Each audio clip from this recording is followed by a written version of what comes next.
OSS ఫర్టిలిటీలో అమ్మ నాన్నలకి personalise treatment ఇచ్చారు in the good hands of science. Mummy daddy అవ్వాలంటే OSS కి కాల్ చేయండి. గుంటూరులో డిప్యూటీ మేయర్ డైమండ్ బాబును పోలీసులు అరెస్ట్ చేశారు. స్థల వివాదంలో ఈ అరెస్ట్ జరిగింది. సాయిబాబా రోడ్డు శాంతినగర్లోని 306 గజాల స్థలం విషయంలో డిప్యూటీ మేయర్ డైమండ్ బాబు, విజయ్ కిరణ్ అనే వ్యక్తికి చాలా ఏళ్లుగా వివాదం ఉంది. నిన్న ఈ వివాదాస్పద స్థలాన్ని తమ అధీనంలోకి తీసుకునేందుకు ఇరు వర్గాలు పోటీ పడ్డాయి. అక్కడికి చేరుకున్న పోలీసులు ఇరువురిని వారించారు. ఒక దశలో డైమండ్ బాబు పోలీసులపై దురుసుగా ప్రవర్తించడంతో పట్టాభిపురం పోలీస్ స్టేషన్కు తరలించారు. ఆ తర్వాత వైసీపీ నేతలు పోలీస్ స్టేషన్కు చేరుకుని ఆందోళనకు దిగారు. దీంతో పోలీసులు డైమండ్ బాబుకు స్టేషన్ బెయిల్ ఇచ్చి విడుదల చేశారు.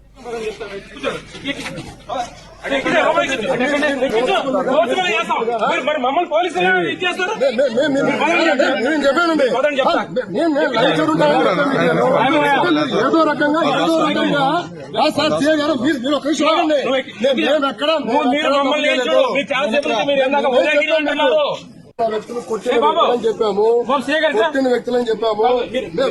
2010లో శాంతినగర్లో స్థలాన్ని కొనుగోలు చేశానని విజయ్ కిరణ్ కోర్టులో కేసు వేశారు.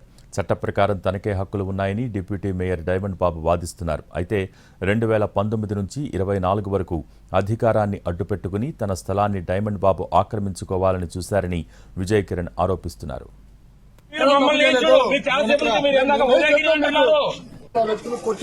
చెప్పాము